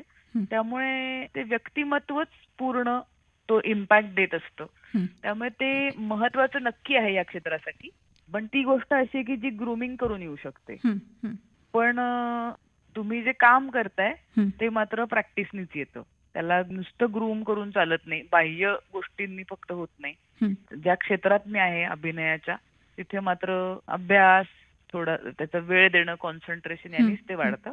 आणि तसा अनुभव देणारी आणि शिकवणारी चांगली माणसं माझ्या आयुष्यात आली मला नशिबानी, म्हणून माझ्याकडनं ते होतंय अजूनही. चांगले सहकलाकार, चॅलेंज देणारे सहकलाकार मिळायला लागतात तुम्हाला. म्हणजे अगदी पहिल्या दुसऱ्या नाटकापासून, मी आता पहिल्या नाटकात जसं रसिका, सुप्रिया मतकरी, निखिल हं. रत्नपारखी अशी माणसं, दुसऱ्या नाटकात संजय काका मोने, जितेंद्र जोशी, म्हणजे नीना कुलकर्णी, गिरीश ओक, मोठ्या मोठ्या लोकांबरोबर काम करता आली. हं. पार त्या रोहिणीताईंपर्यंत, रोहिणी हं, हं. अत्तंगडींपर्यंत. किंवा स्क्रीनवर काम करताना सुद्धा आता म्हणजे तुमच्या बरोबर जी घडलंय बिघडल्यासाठी जी नावं घेतली, किंवा अतुल जो हो. आत्ता नुकताच आपल्याला सोडून गेले आणि अत्यंत जवळचा चांगला मित्र गेल्याचं दुःख आहे ते. हं. आणि इतका भाषेवर प्रभुत्व असणारा माणूस, हो. पण त्याच्या बरोबर समोर काम करता येतं तेव्हा त्यातनं काहीतरी खरंच शिकण्यासारखं असतं. आणि हे सगळे आपले गुरुच असतात. समोरच्या माणसातलं जे आपल्याला आवडतं ते नक्की काय चाललंय हे जरी जिज्ञासेने बघितलं तरी तुम्हाला खूप काय काय शिकायला मिळतं. आणि तसं माझ्या बाबतीत खूप झालं, कारण मला खूप अशाच चांगल्या मोठ्या लोकांबरोबर काम करण्याची संधी मिळत राहते आणि त्याचा उपयोग होतो. तर या क्षेत्राने मला जगायला शिकवलं, दुसऱ्या जगण्याकडे आत्मीयतेने बघायला शिकवलं. कारण तुम्ही जेवढी ऍक्टर म्हणून वेगवेगळ्या भूमिकांमधनं जाता, हं, हं. तेवढ्या दुसऱ्या माणसाच्या जगण्याला रिस्पेक्ट करायला लागतं. हां. कारण मी नेहमी सांगते की गाडी तुमची चालवायला शिकेपर्यंत तुम्ही रस्त्यात चालणारा माणूस असता तेव्हा असं वाटतं गाडीवाल्याची केवढी चूक आहे, कसला घासून गेला अंगाला. हां, हां. आणि तुम्ही गाडी चालवायला लागता तेव्हा लक्षात येतं की चालणारे किती चुका करताय. हं, हं. आणि जोपर्यंत तुम्ही एकमेकांच्या भूमिकेत शिरत नाही तोपर्यंत तुम्हाला ते कळत नाही. हं. मग तुम्ही चालायला लागता परत, तेव्हा तुम्ही त्या चुका करणं अवॉइड करता ज्या गाडी चालवणाऱ्या माणसाला त्रास देतात. हं. आणि गाडी चालवता तेव्हा त्या चुका अवॉइड करता ज्या चालणाऱ्याला त्रास देतात. त्यामुळे तसंच ते भूमिकांचे, की तुम्ही वेगवेगळ्या भूमिका करता हं. तेव्हा तुम्ही हे खूप रेअरली व्हायला लागतं की तुम्ही दुसऱ्याला लगेच उठून नावं ठेवायला लागता. हम्म. ते होत नाही, कारण इतकी जगणी, इतके प्रॉब्लेम्स, इतकी चॅलेंजेस आहेत ना प्रत्येकाच्या आयुष्यात. गुण, दोष, आयुष्य, लहानपण, भविष्य, आर्थिक अडचणी, सामाजिक अडचणी, विवंचना, हे सगळं इतकं आहे. आपल्याकडे सामाजिक स्तर इतके आहेत. शिक्षण मिळतं, मिळत नाही, घर असतं, असत नाही, अनाथ असता, मूल आहे, नाहीये. हे सगळे इतके आस्पेक्ट्स आहेत एक माणूस उभा राहण्यामागे. आणि ते वेगवेगळ्या भूमिका, वेगवेगळे समृद्ध लेखक तुमच्या वाचनात येतात. त्यामुळे तुम्हाला ते कळतं की इतकं सोपं नाहीये जगणं. खरंय. आणि त्यामुळे तुम्ही माणूस म्हणून समृद्ध होता. तर या क्षेत्राने मला जे काही दिलं असेल, जे अजूनही देतंय, अजूनही मी चुकत असेल माणूस म्हणून बरेचदा, पण कदाचित मला एक विचारांचा मोकळेपणा दिला. एखादी गोष्ट जेव्हा बघायला जाते मी, तेव्हा उठून पटकन काय केलंय असं मी पटकन म्हणणार नाही, कारण त्याच्या मागचे कष्ट मला दिसतात. ते कोण कोण कसं कसं कुठून कुठून येत असेल. आमचे टेक्निशियन्स कुठून तरी भांडूपवरनं कोणतरी निघालाय, जो विटीला आलाय, जो विरारवरनं निघालाय, रात्रीची काय कोण कुठनं एक गोष्ट तयार करण्यासाठी ज्यांची नावं पण पुढे येत नाहीत. आमचे स्पॉट दादा, टेक्निशियन्स, त्यांची नावं पण आपल्याला माहित नसतात, पण प्रत्येक माणूस उभा राहून काम करतो.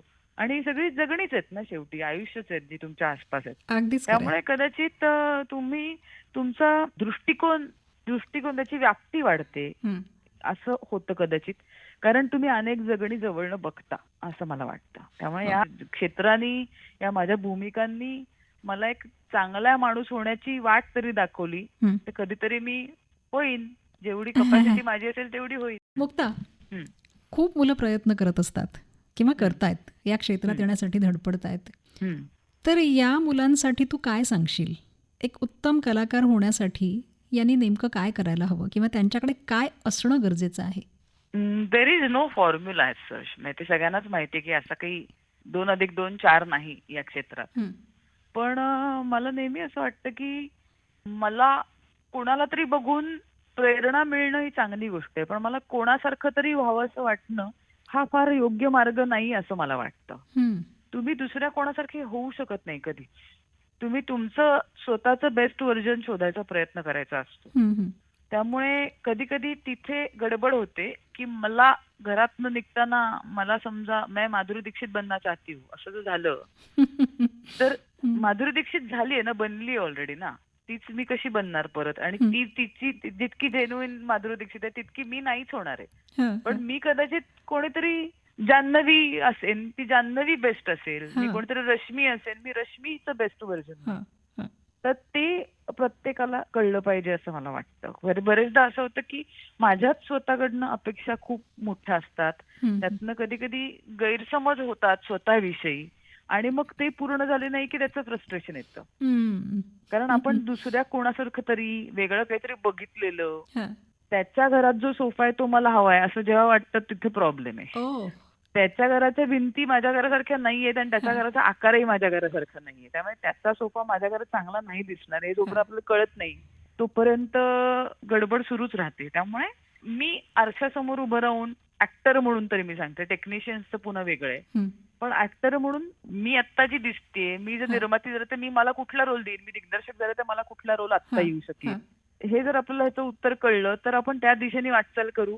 आणि त्याला काही लिमिट्स नाहीयेत, पण काहीतरी वेगळंच अचीव्ह करण्याच्या मागे धावलं तर गडबड होऊ शकते. त्यामुळे कधी कधी निराशा, लोक क्षेत्र सोडून परत जाणं, जेलसी, फ्रस्ट्रेशन असं सगळं होतं. ते होणार नाही. आणि बाकी सर्व क्षेत्राला नियम एकच की कष्ट करा. तुमचे ज्या ठिकाणी तुम्हाला काम करायचं त्याची पूर्ण माहिती, अभ्यास, त्याच्यासाठी डेडिकेशन हे असलंच पाहिजे. तिथे तुम्ही प्रेझेंट असलं पाहिजे. आता जग असं आहे की सगळं तुमच्या हाताच्या बोटावर आहे खऱ्या अर्थाने. फोन आणि याच्यामुळे, टॅब्समुळे, इंटरनेटमुळे सगळी माहिती आहे. माहिती म्हणजे ज्ञान नाही ना, पण ज्ञान मिळवायला लागतं. माहिती सांगोवांगी पण मिळते, ती ज्ञान कमवणं असतं, ते शिकायला लागतं, कोणाकडनं तरी ग्रहण करायला लागतं, जे अनुभवात नाही येतं. पण माहिती वाचूनही मिळते. बायोडेटा टाईप केला तर आता कळेल की काय काय केले. काय काय केल्यापेक्षा कसं कसं झालंय हे जर कोणाला जाणून घ्यायची इच्छा झाली तर ते जास्त महत्वाचं असेल अनुभव म्हणून. मुक्ता, किती प्रामाणिक आणि खरं आणि छान बोललीस तू आज आपल्या या कार्यक्रमात. खरंच खूप बरं वाटलं. आणि आता दिवाळी आहे, मस्त वातावरण आहे. कशी असते तुझी दिवाळी आणि आमच्या श्रोत्यांना काय सांगशील?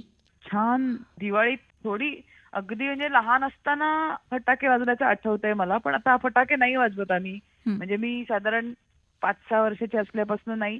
त्याचं पहिलं कारण असं होतं की मला स्वतःला धुराचा त्रास व्हायचा, त्यामुळे आम्ही फटाके वाजवायचे बंद केले. मग आई बाबांचंही म्हणणं होतं की मुलांच्या आवडीसाठी आणायचे, पण आता ते तेव्हाच झालं की नको, नाही आवडत नसेल तर नको. त्यामुळे आम्ही फटाके नाही वाजवत, पण आम्ही मस्त किल्ला बिल्ला करायचो, माती आणून कंदील बनवायचो. आजही प्रयत्न असतो की काही करता येईल का, पणत्या रंगवता येतील का. मला स्वतःला हे सगळं करत बसायला खूप आवडतं आणि माझ्या आईला पण प्रचंड आवडतं. तर रांगोळी तर काढतो आम्ही. म्हणजे माझी आई फार सुंदर काढते, मी आपलं ते रंगबिंग भरायला मदत करते. मी काय फार चांगली रांगोळी नाही काढत, पण आई खूप छान काढते. त्यामुळे ते आमच्या घरामध्ये आहे. भाऊ माझा कमर्शियल आर्टिस्ट आहे तो, तर ते सगळं छान वातावरण असतं. आणि आता फराळाचं फक्त पूर्वीसारखी गंमत उरली नाही, कारण आपण आता वर्षभर खात असतो. चिवडे, लाडू, करंज्या त्याचं अप्रूप नाही राहिले. ते पूर्वी असं ते दिवाळीतच जे बनायचं त्याचं थोडंसं अप्रूप कमी झालंय. आणि आता खरं सांगायचं तर थोडं डाएट बीटमुळे थोडं सांभाळायला पण लागतं की सगळं असं आवाज खाता पण येत नाही. पण तरी मला अनारसे खूप आवडतात, चकली खूप आवडते, चिवडा खूप आवडतो. हे पदार्थ मी तरी खातेच. काय डाएट बीट जरा बाजूला ठेवून या गोष्टी मात्र मी खाते. छान आहे, मला आवडतं सण साजरा करायला. प्रकाशाचा सण, उजेडाचा सण, छान वातावरण असतं. आणि पहाटे पुण्याला असं तर कंपल्सरी ते होतच, चला उठा पहाट झाली तर ते सगळं सकाळीचं नाही, ते सूर ऐकू येतात वगैरे, हे सगळं आमच्याकडे सागर संगीत चालतं. तेल लावून उठणं लावून आंघोळ वगैरे हे सगळंही असतं. हौशी प्रकार आहे सगळा आमच्याकडे. वा वा. आता अगदी निघता मुक्ता आम्हाला आणखी कुठल्या वेगवेगळ्या रूपांमध्ये दिसणार आहे? मी तर दिसतच राहीन काहीतरी. आता नवीन आत्ताच काही दिवसांपूर्वी एक अनाउन्समेंट झाली आहे सिनेमाची, असंभव नावाच्या. तर तो सिनेमा आता येईल. आत्ताच काल परवा दुसरी एक चांगली बातमी म्हणजे आमचा एक रावसाहेब नावाचा सिनेमा आहे, निखिल महाजन दिग्दर्शित. आणि त्याची इफी जो गोव्याला फिल्म फेस्टिवल असतो तिकडे पॅनोरमा निवड झाली आहे. त्यामुळे त्याचाही प्रीमियर यावर्षी, तो यावर्षी रिलीज होईल रावसाहेब. तर ती असंभव 1 मेला रिलीज होईल. त्याच्यामध्ये आणखीन एका फिल्मचं शूट आहे माझं, तीही पुढच्या वर्षी आहेच रांगेत रिलीज व्हायला. त्यामुळे 3-4 सिनेमे आणि काही इंटरेस्टिंग प्रोजेक्ट असं आहे आता हातात. वा. आमच्या आकाशवाणीशी नातं कसं आहे तुझं? आकाशवाणीशी माझं जुनं नातं आहे प्रचंड. म्हणजे मुंबई नाही पण पुणे आकाशवाणीसाठी मी बालोद्यानसाठी खूप कार्यक्रम केले. त्याच्यावर तसे ते दादा आणि 2 छोटी मुलं वगैरे असे शो असायचे आमचे. तर मी आणि माझा भाऊ, ते छोटे बहीण भाऊ आणि एक दादा असतो आमचा, बंडा दादा वगैरे, असे कार्यक्रम असायचे पूर्वी. आणि त्याच्यासाठी आवर्जून परीक्षा पण असतात ना सुरुवातीला तर रेकॉर्डिंगच्या, त्या देऊन त्याचं रँकिंग बिंकिंग तसं ते आईनी हे केलेलं होतं आमचं. आम्ही आधी जाऊन सॅम्पल टेस्ट दिली होती, मग तो आवडला, मग वाचता येते का, मग ते सगळं. तो माझा पहिली कलाकार म्हणूनचा पहिला चेक किंवा काय जे पहिलं मानधन आहे ते आकाशवाणीकडनं आलंय मला. अरे वा. बालोद्यानचं प्रॉडक्ट आहे मी. बालोद्यान, आकाशवाणी, मग बालचित्रवाणी स्क्रीनवर पुढे. त्यामुळे दोन्ही हे खूप जवळचे आहेत, जिव्हाळ्याचे विषय आहेत आमचे. आणि त्याच्यात ते असे वैज्ञानिक माहितीचे, मुलांचे, सामाजिक विषयाचे कार्यक्रम छान आकाशवाणीवर केल्याचे मला आठवत आहेत. किंवा सुट्टीच्या दिवसात काय करायचं, किंवा असं नभोनाट्य, असं सगळं छान छान. त्यामुळे जुना ऋणानुबंध आहे माझा आकाशवाणीशी. इतकं सुंदर आणि इतका छान असा सगळा प्रवास तू मांडलास ना, आणि तो अतिशय प्रामाणिकपणे खराखुरा असा मस्त मांडलास. खूप तुझं अगदी मनापासून आभार. आणि तुझ्या पुढच्या वाटचालीसाठी तुला खूप खूप खूप साऱ्या शुभेच्छा. शुभेच्छा आणि दिवाळीच्या शुभेच्छा. ही दिवाळी तुम्हालाही सगळ्यांना छान आनंदाची, भरभराटीची जाओ, मस्त मस्त कार्यक्रमांची जाओ. श्रोते, पुन्हा एकदा आपणा सर्वांना दिवाळीच्या खूप साऱ्या शुभेच्छा. आणि आजच्या या कार्यक्रमासाठी निर्मिती सहाय्य केलं होतं सुहिता मराठे हिनं. सादरकर्त्या नेहा खरे यांच्यासह मी माधुरी रावराणे आपली अनुमती घेते. नमस्कार.